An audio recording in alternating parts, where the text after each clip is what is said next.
본 방송에서 제공하는 투자 정보는 투자 판단에 대한 조언입니다. 방송에서 제공하는 주식의 가치, 가격 상승 및 하락에 대해서는 방송사에서 보장하지 않습니다. 시청자 여러분 안녕하십니까? 깊이 있는 인사이트로 여러분들의 투자를 잘 이끌겠습니다. 저는 강관우입니다. 저는 이소연입니다. 기침은 미국에 있는데 몸살은 다른 나라들의 몫이었습니다. 어제 피치가 미국에 대한 신용 등급을 강등을 하자 아시아 전역이 전 시장이 몸살을 앓았습니다. 특히 우리 시장 상당히 많이 떨어졌고 코스닥은 더 많이 떨어졌는데 오늘까지도 여진이 있을 수 있고요. 테마별로 보면은 2차 전지주가 연 이틀 조정을 이어갔습니다. 그렇지만 시장 다른 한편에서는 초전도체화된 얘기뿐이었습니다. 네, 간밤에 뉴욕 증시는 3대 지수 모두 일제히 하락 마감했습니다. 하락폭이 조금 많이 두드러진 시장이었는데요. 다우존스 지수 같은 경우에는 0.98%, 나스닥은 2% 넘는 낙폭을 보여줬습니다. 특히 필라델피아 반도체 지수 역시 크게 하락하면서 전체적인 투심이 위축됐다라는 평가가 나오고 있습니다. 아무래도 미국의 신용 등급이 한 단계 하향 조정됨에 따라서 이와 관련된 모든 관련주들의 움직임이 눈에 띄는 시장이었고요. 여기에 대해서 미국 제닛 옐런 재무장관 같은 경우에는 그럼에도 불구하고 미국 채권 시장 아직 견고하다, 가장 안전한 자산이다라는 이야기까지도 제시를 했습니다. 그 부분에 대해서 미국 2년물 국채는 소폭 하락했지만 10년물은 상승하면서 역시 채권 시장 그래도 견조하게 흘러가고 있음을 보여줬습니다. 반면에 필라델피아 반도체 지수 하락 여파로 반도체와 기술주 섹터는 모두 일제히 하락했습니다. 퀄컴과 엔비디아, AMD 같은 경우는 일제히 빠져나가면서 굉장히 큰 폭의 하락세를 연출을 했는데요. 이에 대해서 필수 소비재와 유틸리티 관련된 섹터는 소폭의 오름세를 보여줬습니다. 우리 시장 역시도 변동폭이 굉장히 클 것으로 보여집니다. 어떻게 대응해야 할지 막막하신 분들 저희 서울경제TV와 끝까지 함께하시죠. 저희 서울경제TV 증시8, 증시9와 함께하실 수 있는 방법 말씀드립니다. 유튜브에 서울경제TV 검색하시면 실시간 방송과 방송이 끝난 이후에도 함께 인사이트 얻어가실 수 있으니까요. 지금 바로 함께해 주시길 바라겠고요. 저희 목요일장 그래도 힘을 내서 시작을 해보겠습니다. 우리 목요일장 시청자 여러분들께서도 증시8도 화이팅입니다. 화이팅! 미국 시장 그리고 암호화폐 시장 함께 알아보는 순서입니다. 오늘도 더드림 에센스의 정혜성 전문가와 함께하겠습니다. 안녕하세요. 예, 안녕하세요. 정혜성 전문가입니다. 미국이 좀 많이 밀렸네요. 네, 어제 이제 신용평가사 피치가 미국의 국가 신용 등급을 AAA에서 AA 플러스로 좀 한 단계 강등한 점이 시장이 좀 하방 압력을 키웠습니다.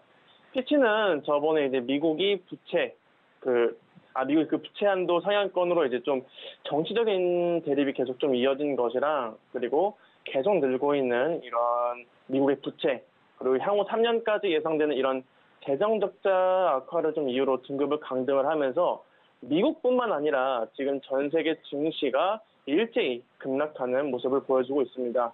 독일, 프랑스, 영국 이런 유럽 증시가 모두 1% 이상씩 하락을 했고요.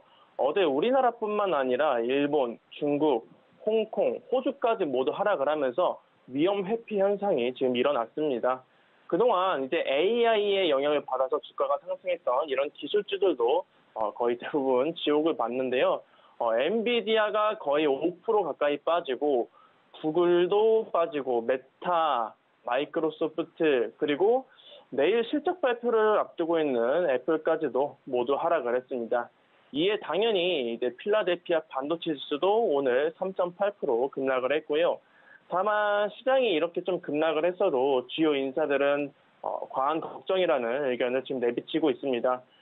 미국의 제닛 옐런 재무장관은 이제 피치의 신용 등급 강등이 이런 좀 결함이 있고 그리고 부적절한 결정이라고 비판을 하면서 미국 국채가 세계에서 가장 안전하고 유동적인 자산이다.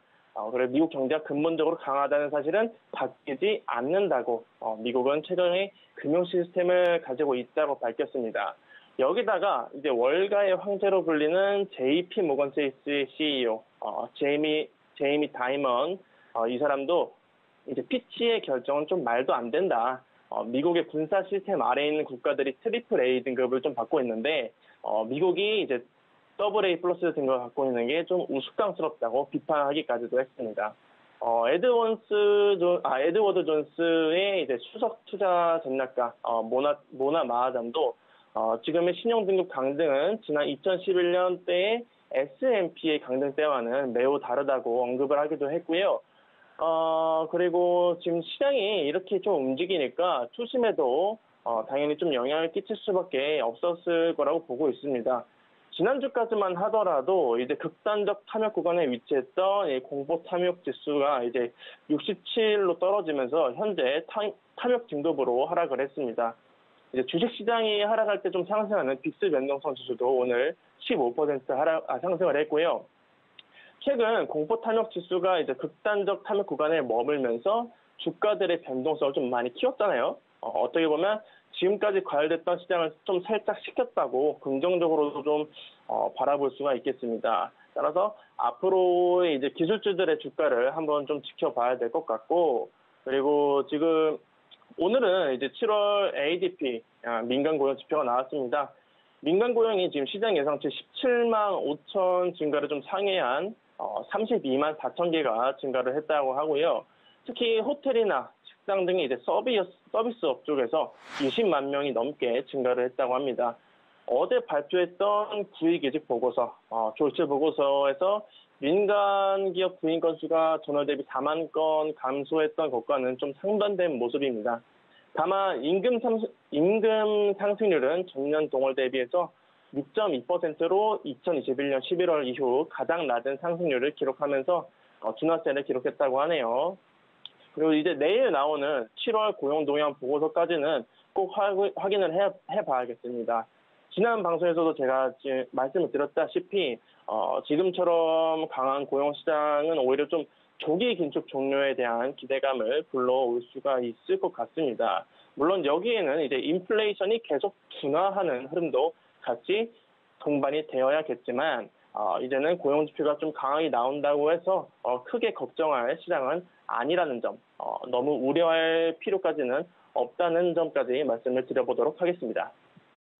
최근까지 거시경제 지표가 좀 나쁘게 나와야지 우리 시장에는 좋고, 좋게 나오면은 오히려 반대로 나쁜 이런 역의 관계였었는데 그거는 조금 이제 완화가 되고 있다, 이런 얘기를 좀 전해 들었고요. 자, 지금 피치가 미국의 신용 등급을 이제 강등을 했습니다만은 전 세계 국제 신용 평가 기관이 피치만 있는 게 아니잖아요. S&P라는 데도 있고 무디스라는 데도 있는데, 지금 어떻게 보면 자넷 옐렌도 비판을 했고 제이미 다이먼도 비판을 하고 비판을 하는 사람들이 많이 나오고 있습니다만은, 과연 그러면 S&P나 무디스는 어떻게 액션을 보일 거냐, 이게 이제 다음번에 이제 가능성인데, 여기서 혹시라도 조금 다시 신용 등급을 강등을 한다, 그러면 진짜로 그때는 영향이 좀 많을 것 같으니까 우리가 좀 예의주시를 해봐야 되겠다, 생각을 좀 해보고요. 자, 필라델피아 반도체 지수가 어제 3% 넘게 이렇게 빠졌어요. 그 빠지는 와중에 딱 보니까 AMD가 너무너무 많이 빠졌거든요. 이거 왜 그런 겁니까?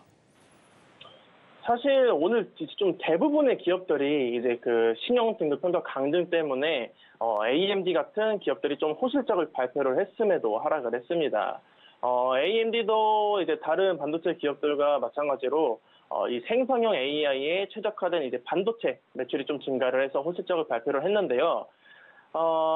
이번 2분기 매출액 같은 경우에는 시장 예상치 53억 2천만 달러를 상회한 53억 6천만 달러를 기록을 했고요. 주당 순이익 같은 경우에는 시장 예상치 57센트를 상회한 58센트를 기록을 했습니다. 제 생각에는 지금 전 세계에서 이 AI에 대한 투자가 계속 좀 이뤄지고 있고 주목을 하고 있어서 이 AI가 연말까지도 좀 부각을 받으면서 시장을 주도할 것으로 보고 있습니다. 따라서 이 반도체 섹터에도 긍정적인 효과를 연말까지 좀 이끌어낼 것을 보고 있고요. 투자자 여러분들도 이 AI와 반도체 섹터는 계속해서 지켜봐야 된다라고 말씀을 드리겠습니다. 오늘 AMD가 빠진 거는 아까도 말씀드렸다시피 이 신용 등급 평가 강등 때문에 전반적으로 기술주들에게 좀 하방 압력을 키웠다라고 보시면 될 것 같고, 그리고 테슬라도 오늘 좀 추세가 꺾였습니다. 그동안 좀 급격하게 오른 탓에 이제 차익 실현 매물이 나와준 것도 있었고요. 뭐 중국의 비야디가 최다 판매 기록을 갈아치우는 이슈도 있었고, 그리고 테슬라를 제외한 이제 현대차, 기아, BMW, 벤츠 등 뭐 이런 다른 비테슬라 기업들이 전기차 충전 네트워크를 구축을 위한 이런 합작법인을 설립한 것도 테슬라에겐 악재였을 텐데 오늘은 이제 조향 장치가 이상이 있다는 이슈로 리콜 가능성까지 좀 생겼다는 이런 소식을 한번 전해드리도록 하겠습니다. 미국 고속도로 교통안전국은 이제 테슬라의 전기차가 조향 장치가 이상이 있다고 현재 테슬라 차량에 대한 조사를 좀 들어갔다고 하네요. 예비 조사 보고서에 좀 따르면은 이제 모델 3와 모델 Y에서 조향 장치 이상이 발견됐다는 그런 민원을 접수했다고 합니다. 테슬라가 지금 조향 장치에 대한 이제 소프트웨어를 좀 업데이트하지 않을 경우에는 대규모 리콜 사태로 번질 수 있다고 교통안전국이 경고를 하면서 오늘 테슬라 주가 하락을 같이 좀 견인을 했다라고 보면 될 것 같고, 그리고 오늘 중국 기업들이 좀 많이 빠졌습니다. 중국 관련된 기업들이 좀 많이 빠졌는데 이제 중국 정부에서 이제 미성년자의 스마트폰 이용 시간을 하루 최대 2시간으로 제한할까라는 소식이 좀 전해졌습니다. 중국은 지금 최근 미성년자들이 좀 방학임에도 불구하고 일주일에 3시간의 게임 시간을 좀 제한하기도 했었죠. 그럼 뭐 지금 계속 이제 이렇게 미성년자에 대한 규제들을 계속 강화를 하고 있는데 앞으로 또 어떤 규제가 나올지 지켜봐야 한다는 소식까지 전해드리면서 오늘 알리바바, 바이두, 징둥닷컴 이렇게 다 급락을 했다라는 이슈까지 전해드리도록 하겠습니다.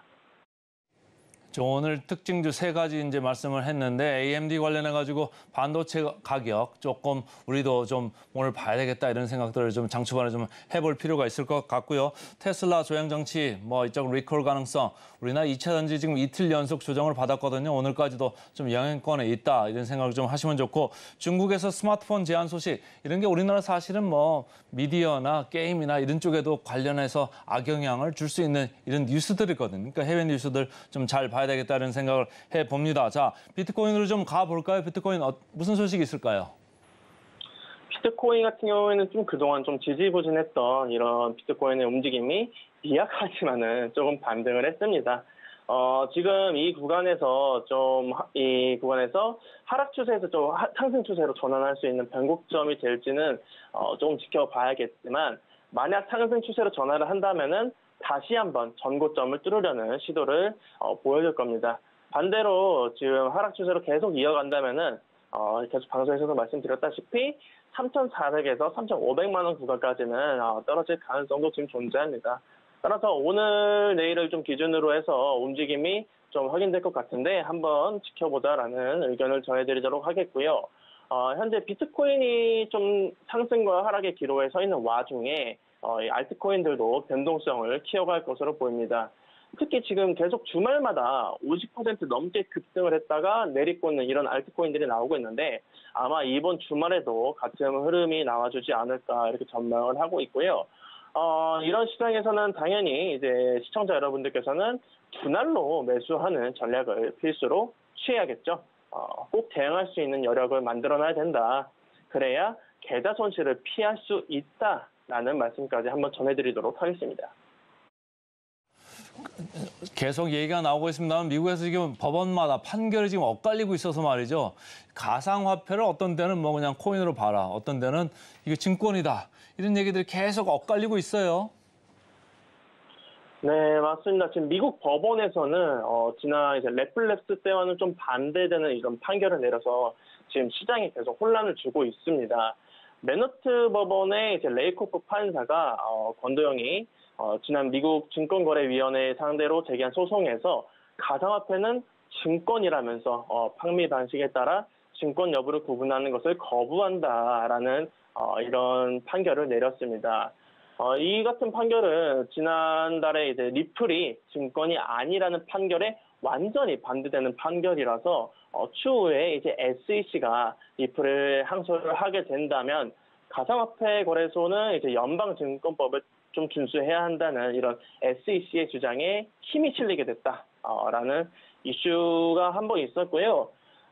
지금 그리고 비트코인이 살짝 오늘 반등한 계기 중 하나는 오늘이 아니라 어제부터 해서 반등의 움직임을 줄 수 있었던 계기는 이제 또 미국 실리콘밸리의 IT 기업 중 하나인 마이크로 스트래티지가 비트코인을 추가로 구매한다는 소식 때문이었습니다. 마이크로 스트래티지 창업자 마이클 세일러는 이제 비트코인 신봉자 중 한 명인데 지난 1일에 SEC의 비트코인을 추가로 비트코인 매입에 사용할 목적으로 7억 5천만 달러 규모의 회사 주식을 매도하겠다는 서류를 제출했다고 합니다.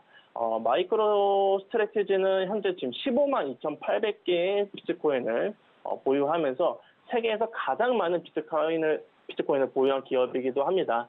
앞으로도 이제 비트코인을 계속 매입해 나가면서 좀 시장 상승을 견인하지 않을까라는 생각까지 한번 전해드리도록 하겠습니다. 오늘도 코인 시장까지 정혜성 전문가 잘 들었습니다. 고맙습니다. 네, 감사합니다.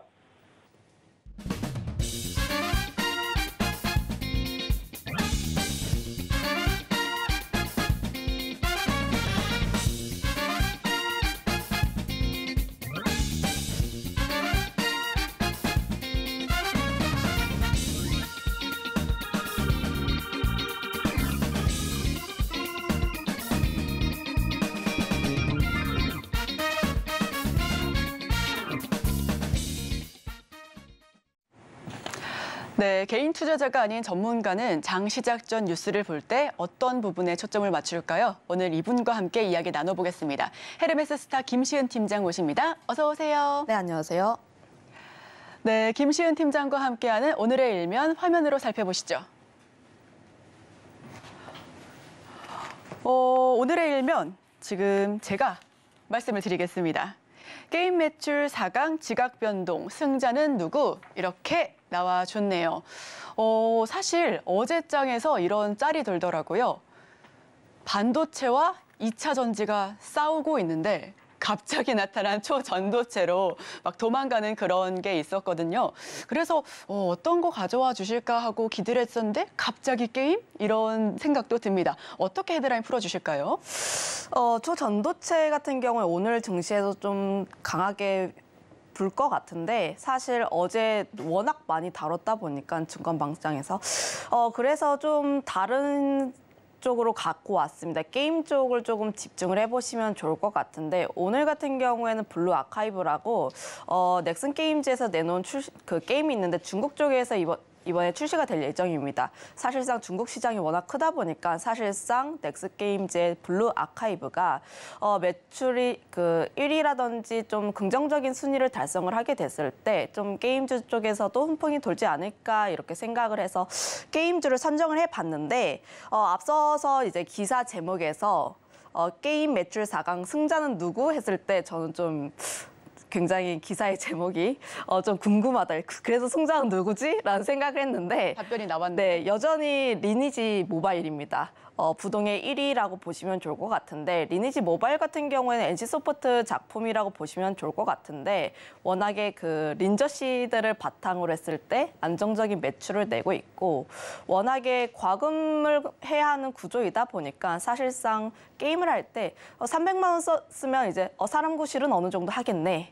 이런 수준이다 보니까 사실상 매출을 계속 올리게 되는 그런 요인이다 보니까 2017년 정도에 출시가 됐음에도 불구하고 계속해서 1위를 달리는 그런 모습을 보여주고 있습니다. 사진 하나 한번 띄워주실 사진이 없네요. 네, 관련했을 때 2등과 네, 나왔습니다. 네, 2등과 3등, 4등을 보게 됐을 때 RS 그리고 시네탑, 나이트크로우가 이제 2위부터 4위를 달성을 했는데 2위부터 4위까지 달성한 쪽을 보게 됐을 때 좀 이번에 출시된 신작입니다.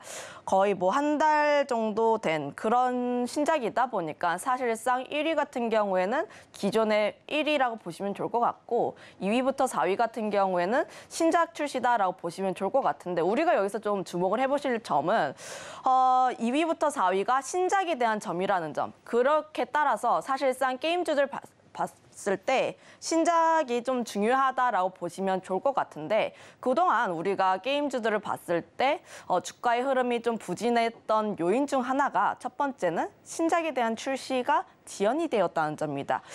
물론 상반기, 그러니까 1월 했을 때, 2월 했을 때 신작이 출시가 될 거야라고 했지만 사실상 우리가 좀 기대할 만한 이렇다 할, 그러니까 우리의 머릿속에서 남는 신작이 그렇게까지 안 나왔어요.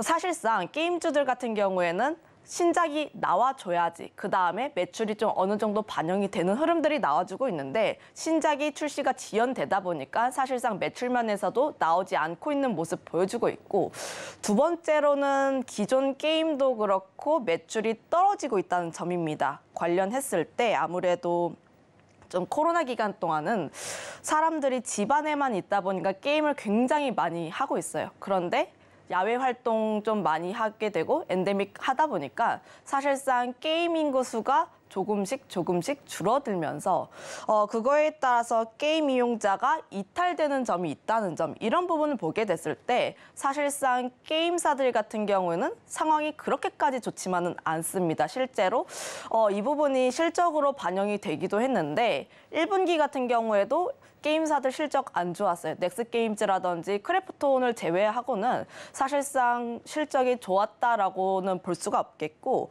2분기 실적도 비슷한 흐름을 낼 것으로 전망하고 있는데 어제 카카오 게임즈를 시작으로 했을 때 게임사들 이제 매출이 좀 나올 예정입니다. 2분기 매출이 나올 예정인데 관련 사진을 봤을 때 전년 대비 증감률, 그러니까 괄호 안에 있는 부분을 보시게 됐을 때 넥슨을 제외하고는 대다수의 게임사들이 전년 대비했을 때 감소하고 있는 모습들을 보여주고 있습니다.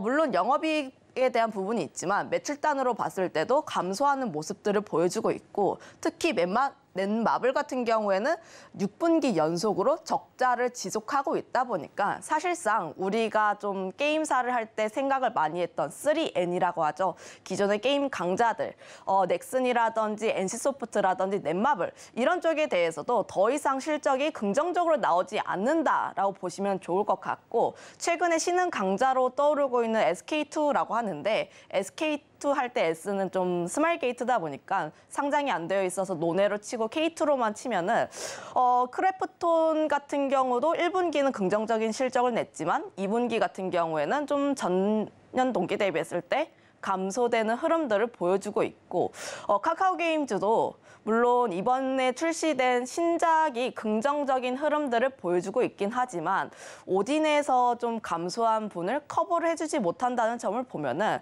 전반적으로 게임사들이 그렇게까지 긍정적인 상황은 아니다라고 보여지고 있습니다.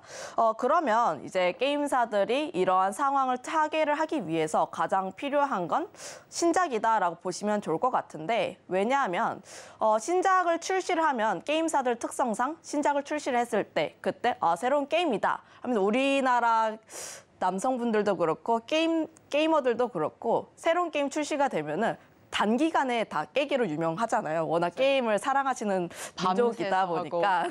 네, 그만큼 게임의 신작을 출시를 되면 매출단도 그렇고 유저 수가 굉장히 많이 몰리다 보니까 그때 매출이 가장 크게 늘고 그리고 점차 매출이 우하향하는 모습들을 보여주고 있는데, 물론 대규모 업데이트라든지 이벤트 이런 거를 통해서 매출을 다시 올릴 수는 있어요. 하지만 신작이 처음 나왔을 때만큼의 매출은 나오지 않는다는 거죠. 그만큼 매출 관련했을 때 신작만큼 중요한 건 없다라고 보여지고 있는 만큼 신작에 대한 부분이 굉장히 중요하다 이렇게 볼 수가 있는데, 상반기 때는 좀 그렇게 나오지 않았던 신작들이 하반기에는 나올 예정입니다. 하반기 쪽에 뭐 피해 거짓이라든지 혹은 나 혼자만 레벨업이라든지 TL 이런 신작이 예정이 되어 있다 보니까 사실상 이런 부분에 조금 초점을 맞춰야 되는 점 한번 말씀드려보도록 하겠고, 신작 관련했을 때 관심 있게 볼 기업 같은 경우에는 네오위즈가 되지 않을까라고 보고 있는데, 네오위즈의 피해 거짓이 작년 독일 게임스컴에서 상을 휩쓸고 1년 동안의 기대감이 나온 다음에 이번에 9월에 출시가 될 예정이라고 해요. 물론 네오위즈의 주가 같은 경우에는 피해 거짓 판매량이라든지 예상치가 우리 생각보다 높았다라고 하면서 판매량이 그렇게까지 안 나올 거야라는 우려가 나오면서 주가의 부진이 좀 나와줬지만 하지만 출시를 앞두고 있는 지금 다시 한번 네오위즈 같은 경우에는 출시가 된 다음에 관심을 받지 않을까. 네오위즈의 피해 거짓이 출시가 된 이후에 게임주들 같은 경우에는 계속해서 관심을 받지 않을까라는 점 보고 있고요. 넷마블의 나 혼자만 레벨업이라는 게임은 작년에 지스타에서 넷마블이 좀 공개를 했던 4개의 게임이 있는데 그중에서 반응이 가장 좋았습니다. 나 혼자만 레벨업이라는 게임 자체가 IP가 굉장히 대단하다라고 보시면 좋을 것 같은데 소설이랑 그 웹툰이 원작이거든요. 일본에서도 인기가 정말 많고 특히 유럽 쪽에서 인기가 굉장히 많은데 프랑스였는지 독일이었는지 그 두 나라 중 하나였는데 거기서 아마존 2등 했습니다. 그 단행본 자체가 우리나라보다 더 빨리 나온다고 하더라고요. 그만큼 인기가 전 세계적으로 많은 IP이다 보니까 사실상 게임이 출시가 되었을 때 인기가 좀 폭발적으로 나올 수 있다는 점. 그동안 우리 국내 게임사들의 한계라고 해야 할까요? 그 점이 국내에서만 매출이 좀 집중이 되어 있었다라는 점인데 네오위즈의 피해 거짓이라든지 나 혼자만 레벨업 이런 점을 보게 됐을 때 좀 해외로 눈을 많이 돌리고 있는 모습을 보여주고 있다 보니까 사실상 이런 부분에 좀 집중을 해본다면 신작 출시와 더불어서 해외 공략이라는 이런 점을 보게 됐을 때 게임사들은 지금 점차 관심을 가져도 좋지 않은 그런 때가 아닌가 싶습니다. 네, 게임 업계도 지금 노력을 굉장히 많이 하고 있는 모습입니다. 하지만 이 게임 자체가 지금 전반적으로 좋지는 않았죠. 아무래도 엔데믹 여파로 야외 활동이 많아지면서 지속적으로 게임하시는 그런 분들 좀 줄어들고 또 말씀해 주셨던 것처럼 신작이 출시가 지연됨에 따라서도 게임 업황 자체가 아쉬운 흐름을 이어서 보여줬습니다. 자, 그렇다면 투자 포인트를 한번 잡아봐야 할 것 같은데 이런 게임주들 투자 포인트는 어떻게 잡아봐야 될까요? 저는 하반기 종합 선물 세트 기대라는 걸 갖고 왔는데 이제 게임을 하다 보면은 선물도 많이 받고 싶고 그런 의미에서 갖고 왔습니다. 일단 사실 지금 게임사들은 지금 주도주로 부각되기 굉장히 어려워요. 실적도 안 좋고 사실상 수급이 쏠리기에는 그렇다 할 매력도가 없다 보니까 사실상 게임주 같은 경우에는 지금 단기간보다는 중장기적으로 하반기 모멘텀을 기다리면서 조금씩 매수를 하면서 모멘텀을 기다리는 섹터가 맞지 않을까라고 보고 있는데 관련했을 때 게임사들 같은 경우에는 하나의 모멘텀이 나왔을 때 하나가 떴어요. 예를 들어서 뭐 신작에 대한 모멘텀이라든지 혹은 이벤트가 나왔을 때 한 종목만 움직이고 다른 종목군들은 안 끌고 갑니다. 그만큼 게임사들 같은 경우에는 각계 전투를 하고 있다라고 보시면 좋을 것 같은데 그만큼 게임사들 관련했을 때 각 기업이 가지고 있는 모멘텀, 그러니까 예를 들어서 신작이라든지 혹은 실적이라든지 이런 부분에 좀 더 집중을 해볼 필요가 있고 오히려 차트에 대한 모양 같은 경우는 그렇게 큰 의미가 없다 이렇게 판단을 하고 있다 보니까 사실상 모멘텀을 가지고 있는 기업에 한해서 저점 매수가 유효하지 않을까라는 말씀 드려보도록 하겠고 하지만 하반기부터 좀 기대를 해볼 수 있는 요인 중 하나가 이벤트가 굉장히 많습니다. 게임사들을 전통적으로 봤을 때 하반기에 굉장히 강했다라고 보시면 좋을 것 같아요. 작년 같은 경우에도 보면은 11월에 지스타를 앞두면서 좀 게임주들의 랠리가 나오고 있는 모습들을 보여주고 있는데 아무래도 대형 게임 이벤트가 있을 때 뭐 게임스컴이라든지 지스타라든지 게임 이벤트가 있었을 때 그때 대다수의 게임사들이 신작을 출시를 하겠습니다. 우리 이런 신작을 공개를 할 거예요. 이런 흐름들을 내놓다 보니까 게임사들의 랠리가 나올 수밖에 없다. 그렇게 된다면 하반기에 이벤트를 앞두고서 좀 분할적으로 접근을 해보시는 게 좋지 않을까라는 말씀 드려보도록 하겠고 실제로 그 아시안 게임의 그 게임이 실제로 정식 종목으로 채택이 되었어요. 그렇게 되면은 게임 정식 종목으로 채택된 크래프톤의 그 배틀그라운드 같은 경우에 이슈가 또 될 여지가 많단 말이죠. 그만큼 유명한 게임이다. 야시한 게임에도 채택이 될 만큼 유명한 게임이라고 이제 증명을 하는 꼴이 되다 보니까 사실상 그 점을 봤을 때 이런 이벤트에 따른 선취매가 가능하다라고 보시면 좋을 것 같고, 세 번째로는 중국 판호에 대한 기대감입니다.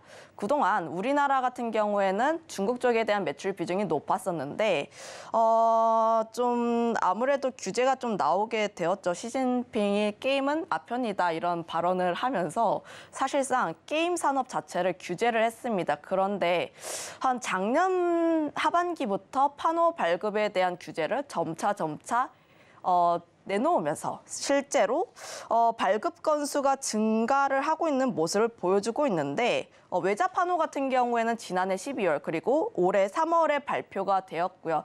아직 7월에는 포함이 되진 않았습니다만 내자 판호 같은 경우에는 긍정적으로 판호 발급 수가 늘어나고 있다는 점을 보면은 사실상 그 점을 봤을 때 중국 시장도 어느 정도 기대를 해볼 수가 있다 이렇게 판단을 하고 있습니다. 중국 쪽에서 이런 흐름들을 나오고 있는 게 아무래도 게임 산업 자체가 역성장 흐름들을 나오고 있다 보니까 판호를 발급해서 다시 한번 게임 산업을 성장시키려는 그런 의도다라고 보시면 좋을 것 같다 보니까 판호 쪽에 대해서는 긍정적인 흐름들을 기대를 해봐도 좋을 것 같고, 그거에 따라서 실제로 판호를 발급받은 기업들, 뭐 대부시스터즈라든지 혹은 뭐 넥슨이라든지 이런 쪽에 대한 흐름들을 좀 기대를 해볼 수가 있겠다 말씀드리겠습니다. 네, 중국의 판호 발급에 대한 기대감이 유효하다라는 말씀을 해주셨는데, 그런데 어제장에서 나온 기사가 미성년자 스마트폰 규제를 하루 2시간으로 제한하겠다라는 기사가 나왔습니다. 그렇다면 지금 중국에 대한 기대감도 있고 이런 부분들 하반기 내내 모멘텀을 좀 얻어가지 않을까 하는 기대감 속에서 이제 게임 이야기를 하고 있는데, 이 부분이 게임주 발목을 잡을까요? 저는 그렇지는 않을 것 같다고 생각을 하고 있어요. 물론 모멘텀적으로 봤을 때 좀 마이너스가 되는 모멘텀은 맞아요. 하지만 게임사들의 매출이라든지 이런 거를 봤을 때 매출을 끌어올리는 주요 층이 20대, 30대, 40대입니다. 돈을 많이 쓰는 층일까요? 네, 아무래도 직장인이고 나는 월급을 쏠 준비가 되어 있다 하시는 분들은 한 달에 100만 원 굉장히 우습더라고요. 이런 점을 보게 됐을 때 사실 그런 부분에 대해서는 큰 걱정이 없다라고 보고 있고, 사실상 뭐 게임사들에 대해서 접근을 할 때 그 기업이 가지고 있는 신작이라든지 혹은 실적, 모멘텀을 바탕으로 접근을 해야 하다 보니까 사실상 지금 단기적으로 접근을 할 수 있는 종목 같은 경우에는 넥슨 게임즈가 있습니다. 맨 처음에 이야기를 했다시피 오늘 긍정적인 모멘텀이 나와 있는 게 블루 아카이브가 중국에서 오늘 출시가 될 예정입니다. 한 11시쯤에 공개가 될 것으로 예정을 하고 있는데, 관련했을 때 긍정적인 순위, 그러니까 1위 정도를 이제 하게 된다면 주가의 슈팅이 나올 가능성이 굉장히 높다라고 판단을 하고 있습니다. 물론 게임사들의 주가가 신작이 출시되고 나서 주가가 빠지는 경우가 굉장히 대다수이긴 합니다만, 하지만 그거는 기대치를 못 미쳤을 때의 이야기고, 블루 아카이브 같은 경우에는 중국에서 흥행 기대감이 굉장히 높고 관련했을 때 증권사 리포트도 보면은 목표 주가가 거의 3만 원대이더라고요. 아무래도 블루 아카이브 쪽에서의 매출이 크게 기대가 된다라고 보시면 좋을 것 같은데, 이미 사전 예약자 수만 공식 홈페이지 기준으로 했을 때 410만 명이고 빌리빌리라든지 탭탭 같이 다 합산을 하면은 600만 명을 돌파를 하고 있습니다. 사전 예약자 수가 600만 명이면은 굉장히 큰 수치다라고 보시면 좋을 것 같은데, 지금 사진에서도 보면은 사전 예약자 수가 계속적으로 증가를 하고 있는 흐름들을 보여주고 있다 보니까 사실상 그 부분에 있어서 흥행 같은 경우에 좀 예정을 해 놓았다라고 보시면 좋을 것 같아요. 특히 뭐 웨이보라든지 관련했을 때 트래픽 자체도 굉장히 높은 수치입니다. 7월 같은 경우에만 일평균 700만 건 수준이다 보니까 사실상 흥행이라든지 좀 기대를 해볼 수가 있는 요지다 가 있다라고 보시면 좋을 것 같은데 중국에서 지금 1등 하고 있는 게임이 있는데 관련했을 때 출시한 다음에 일매출 70억 원을 나타내고 있어요. 그런데 사전 예약자 수가 2천만 명이라서 좀 높은 수치이긴 하지만 우리가 좀 단순 계산으로 접근을 해봤을 때 블루 아카이브 같은 경우에는 출시하고 났을 때 일매출 15억 원 정도로 추산을 하고 있습니다. 일매출 15억 원이면 굉장히 큰 수치다라고 보시면 좋을 것 같은데 그거에 따라서 앞으로의 뭐 매출이라든지 3분기, 4분기 아무래도 중국에 대한 매출은 3분기, 4분기 쪽에 들어가다 보니까 넥슨 게임즈 1분기 실적 좋았고 2분기 실적 좋았는데 3분기, 4분기 중국 매출이 들어가게 된다면 얼마나 더 좋아질 수 있을까를 기대를 해본다면 실적 베이스로도 충분히 긍정적인 흐름을 나타낼 수 있다라고 보시면 좋을 것 같고요.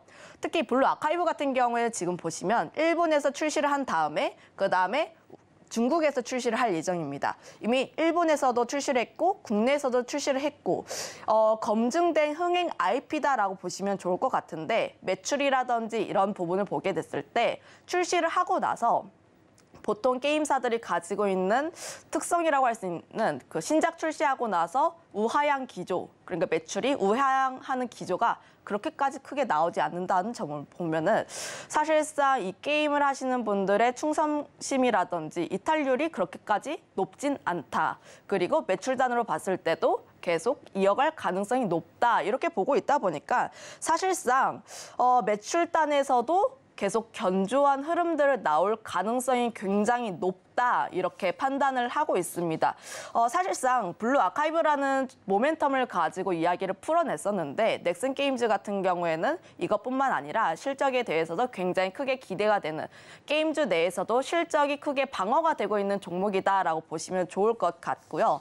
차트를 한번 보게 됐을 때 어제 시장이 굉장히 어려웠잖아요. 시장이 굉장히 어려웠다 보니까 넥슨 게임즈 같은 경우에도 5%대 급락이 나왔었는데 하지만 1%까지 말아 올린 것을 보면은 그만큼 투자자분들의 관심이 블루 아카이브에 대한 기대감이 굉장히 높다 이렇게 판단을 하고 있다 보니까 사실상 지금 전고점을 뚫어주지 못했고 아직까지 주가의 위치 에너지도 높지 않은 상황이다 보니까 사실상 단기적으로 지금 모멘텀을 보면은 게임사들 중에서 접근해 볼 만한 종목은 넥슨 게임즈가 맞지 않나라고 보고 있고요. 넥슨 게임즈의 주가의 변동성이 나온다면 그다음에 외자 판호를 받은 데브 시스터즈라든지 넷마블 이런 쪽에 대해서도 슈팅이 나올 가능성이 있다 보니까 순차적으로 순환매까지 나올 수 있다는 점까지 한번 체크해 보시면 좋을 것 같습니다.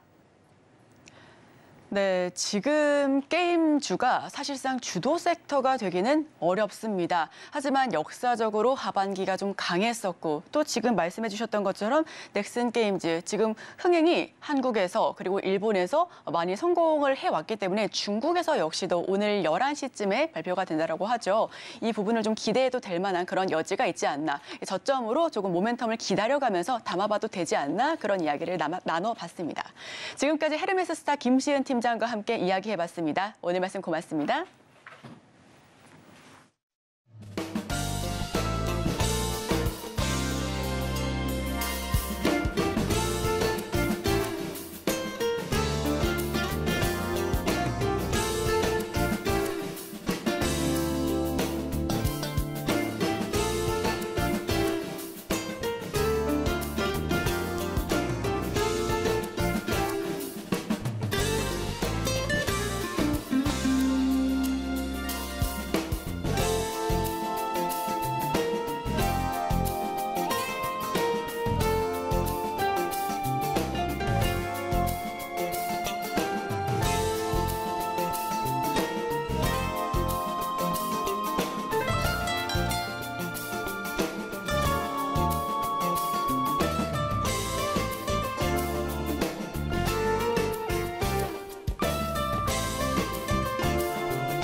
목요일 아침 8시 반 향해 가고 있습니다. 매일 아침 8시 반 저희 서울경제TV에서 센티멘털 대 펀더멘털 코너 계속적으로 주목을 받고 있고요. 오늘도 두 종목 말씀드리겠습니다.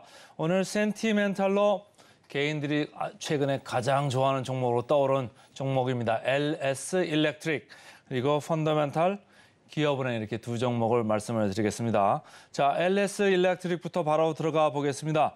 차트를 좀 이렇게 보시면요.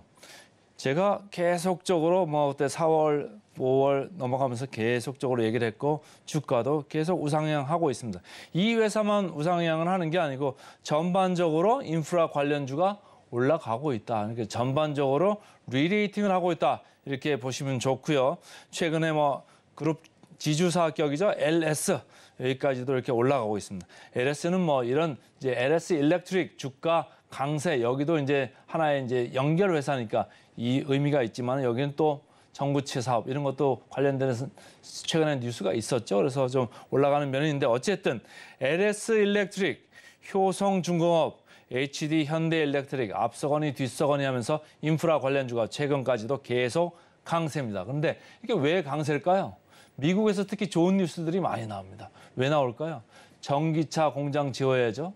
또 반도체 공장 관련해가지고 계속 짓는다는 얘기들이 나오고 있지 않습니까? 왜? 스마트 데이터 센터 이런 거 관련돼가지고는 계속 지금 늘어날 수밖에 없습니다. 그러면 어쨌든 전력 관계되는 여러 가지 솔루션을 제공하는 이런 LS 일렉트릭한테는 도움이 되면 되는 거죠. 그리고 최근에 또 보면 말이죠.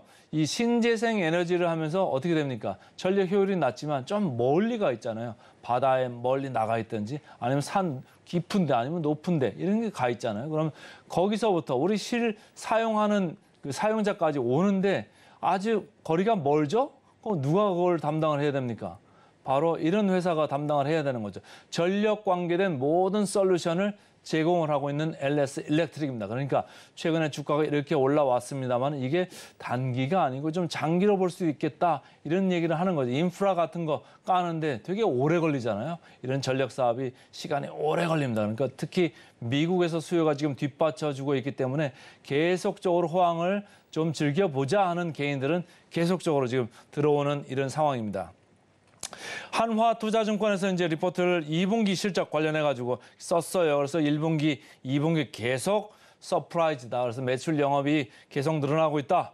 특히 시장의 예상보다도 20%대 이상으로 지금 더 잘 나오고 있다. 이렇게 얘기를 하고 있고요. 특히 전력 인프라 부분 영업이익률 3%포인트 많이 좋아지고 있다. 이런 얘기예요. 2분기에 9.6%를 기록했다. 그리고 이제 계속적으로 캐시카우였던 했던 전력기기 여기도 영업이익률이 20%를 유지하고 있다. 그래서 전반적으로 전력 관련되는 이쪽 사업 부분이 아주 사업 호조를 보이고 있다. 이런 얘기입니다.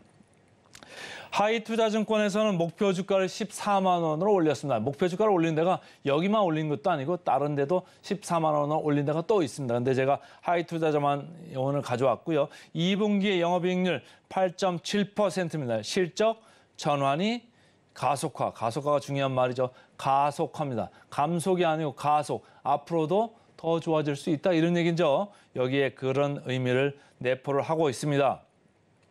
그리고 수주 잔고가 계속적으로 확대되고 있다 이런 얘기죠. 21년 말에 1조 500억 이 정도였다가 22년 말에 2조대로 갔죠.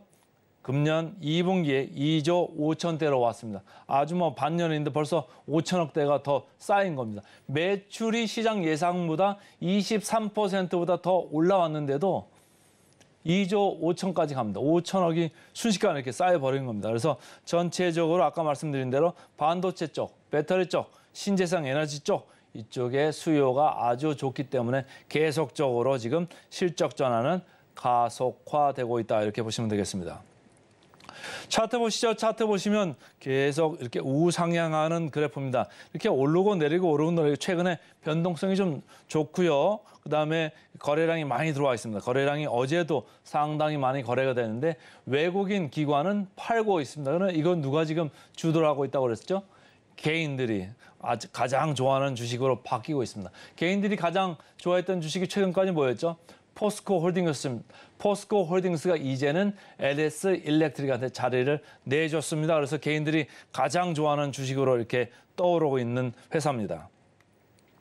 역사적 밸류 밴드를 보겠습니다. 역사적 밸류 밴드 상당히 높이 와 있죠. 제가 계속 무슨 얘기를 했냐면 이렇게 우상향하는 회사들 주가 재평가 현상, 리레이팅이라는 게 이미 벌어지고 있다. 그러면 여기서 끝난 거냐 아니냐 이게 중요한 거죠. 외국인들 기관은 좀 많이 올라온 거 아니냐 이렇게 생각하면서 계속 팔든지 공매도를 치고 있고 개인들은 아니다. 이 사이클 더 오래 갈 수 있는 거다. 인프라 구축하는 거 시간 오래 걸린다 이렇게 보면서 계속 몰고 가고 있는 거죠. PER로 보겠습니다. 금년 이 예상 대비 PER은 14배입니다. 그럼 14배 시장보다는 좀 높죠. 시장이 지금 11배 중반 12배에 왔다 갔다 하고 있는데 14배면 시장보다는 높다. 그런데 LS 14배, 효성 15배, 현대일렉트릭 15배 전부 다 14에서 15배 이렇게 좀 높은 쪽에 가 있습니다. 뭡니까? 주가 재평가를 지금 기대하고 있고 현실적으로 지금 일어나고 있다 이렇게 이해를 하시면 좋고요. LS 지주사입니다. 8.3배 상대적으로 낮은 부분에 와 있습니다. 목표 주가 아까 올라간 거 보여드렸죠. 14만 원대로 올라갔습니다. 계속적으로 이렇게 올라가고 있습니다. 그래서 목표 주가 대비해가지고 뭐 30% 이상 이렇게 괴리율이 나고 있습니다. 그래서 최근에 그 분위기 좋은 주식 LS 일렉트릭을 센티멘탈 주식으로 오늘 말씀드렸습니다. 그다음 이제 펀더멘탈 주식입니다. 펀더멘탈 주식 제가 최근에 금융주들 벌써 지금 4번째죠. 제일 처음에 가져온 게 메리츠 금융지주 말씀드렸고 그다음에 KB금융 그다음에 신한지주 말씀드렸죠. 오늘 4번째입니다. 기업은행입니다. 자, 제가 평균은 하는 기업은행 이렇게 제목을 잡아봤는데요. 주가 성적입니다. 주가 성적 연초 대비해서 별로 안 좋다가 최근에 7월 들어서 금융주 쪽으로 조금 매수가 들어가고 있다. 그런데 여기는 개인이 좋아하는 그 주식이 아닙니다. 기관과 외국인이 사고 있습니다. 메리츠도 그렇고요. KB도 그렇고 신한도 그렇고 기업은행도 마찬가지입니다. 기관과 외국인이 사고 있습니다. 개인들은 은행주 싫어하시잖아요. 그렇지만 지금 뭐죠? 벌써 7월 말 넘어가지고 8월에 들어왔습니다. 벌써 하반기입니다. 하반기 8월, 9월, 10월 되면 무슨 주식 투자를 많이 하죠? 배당주 투자를 많이 합니다. 기업은행 배당 수익률이 여러분 상상 초월입니다. 9%가 넘습니다. 지금 우리 국채 5년물, 10년물 제가 보니까 3.7%에 가 있더라고요. 은행이자 얼마 줍니까? 이 9.6% 이 정도 배당 수익률 있는 회사가 많지 않죠. 그러니까 어쨌든 배당 투자를 하는 지금 시즌에 들어와 있다. 그래서 기업은행이 지금 눈에 띄었다. 이렇게 보시면 되겠습니다. 최고의 배당 수익률 9.6% 금방 말씀을 드렸고요. 자, 2분기 지배이익은 기대치를 하회했다. 근데 이건 뭐 크게 의미가 없는 게요. 충당금을 적극적으로 쌓는 거죠. 앞으로 올 뭐 여러 가지 이슈에 대해서 미리 좀 선제적으로 쌓는 겁니다. 매니지먼트가 이걸 결정을 하는 거죠. 그럼에도 불구하고 자기 자본 이익률 연말 가면은 9% 초반은 갈 거다라고 시장에서는 전체적으로 보고 있습니다. KB금융도 그렇고 신한지주도 그렇고 이 기업은행도 그렇고 ROE라고 하는 자기 자본 이익률은 9%는 갈 거라고 보고 있습니다. 그런데 배당 수익률도 높은데 주가들은 뭐 그다지 별로였었죠. 그런데 기관 외국인 사는 이유는 지금 배당 시즌이고 ROE 대비해서 너무 낮다. PBR이 0.3배 수준인데 이 회사는 또 0.3배도 안 됩니다. 훨씬 낮습니다. 그러니까 지금 아주 좋은 지금 타이밍이다 이렇게 보는 거죠.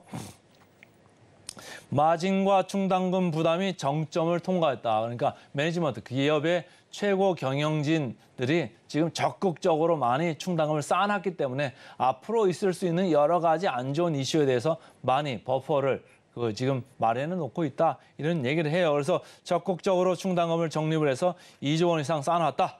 이런 얘기고 지금 이미 하반기입니다. 그래서 배당 투자 유효하다. 단 뭐 KB금융이나 신한주주 대비해서 약간 유감스러운 부분은 있죠. 왜냐하면 그쪽은 자사주 매입 소각한다 이런 얘기를 KB금융 3천억 한다고 그랬고 신한주주 1,000억 한다고 그랬습니다. 이 기업은행은 그런 얘기가 없습니다. 그런 얘기가 없고요. 자사주 매입 소각 이런 얘기도 없고 분기 또는 중간 매당 이런 얘기도 없습니다. 그 대신 연말에 배당을 많이 하죠. 그래가지고 배당 수익률이 9%가 넘는다. 이걸 좀 유의를 하시면 좋겠습니다. 자, 최근에 주가가 슬슬 올라갑니다. 거래량도 이쪽에 비해서는 약간 좀 올랐죠? 올라간 느낌이 납니다. 누가 지금 물량을 뺏기고 있다고요? 개인 투자자들이 뺏기고 있습니다. 이 물량 전부 다 기관과 개인, 외국인이 가져가고 있는데 벌써 5일째 이렇게 사들어오고 있습니다. 역사적 밸류 밴드로 보면 하단이죠. 그러니까 부담 없습니다. 그러니까 상당히 지금 안정적인 이런 위험 회피 성향을 보이는 시장 상황에서 은행주, 뭐 지주사 괜찮을 것 같습니다. PBR 아까 0.3배도 안 된다고 제가 말씀을 드렸는데 이 회사 0.25배입니다. 그러면 ROE를 봐야 되는데 ROE 뭐 KB나 신한이나 똑같이 9% 초반, 기업은행도 마찬가지입니다. 9% 초반에 있는데 0.25배입니다. 그러니까 상당히 싸죠. 자, 목표 주가 보겠습니다. 목표 주가 대비 괴리율 22% 기록하고 있습니다. 그래서 오늘은 센티멘탈로 LS 일렉트릭, 펀더멘탈로 기업은행 두 종목 말씀드렸습니다. 네, 오늘의 핵심 요약 세 줄입니다. 미국 신용등급 강등 여파로 전 세계가 움찔했습니다. 미국, 유럽, 아시아 시장 일제히 급락세를 연출했고요. 오늘의 일면은 게임 매출 4강 지각 변동, 승자는 누구라는 주제로 넥슨 게임즈 이야기 다뤄봤습니다. 신작 블루 아카이브 활약 함께 지켜보시죠. 마지막으로 센티멘탈 대 펀더멘탈. 센티멘탈은 전력 인프라의 호실적과 신재생 적자폭 축소 기대감을 가지고 LS 일렉트릭, 그리고 펀더멘탈은 금융주, 기업은행 가지고 왔습니다. 네, 저희는 바로 이어서 증시 구로 돌아오도록 하겠습니다. 저희와 끝까지 함께 하시죠.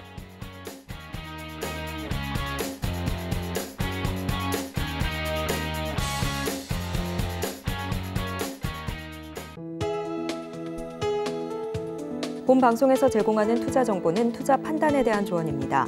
방송에서 제공하는 주식의 가치, 가격 상승 및 하락에 대해서는 방송사에서 보장하지 않습니다.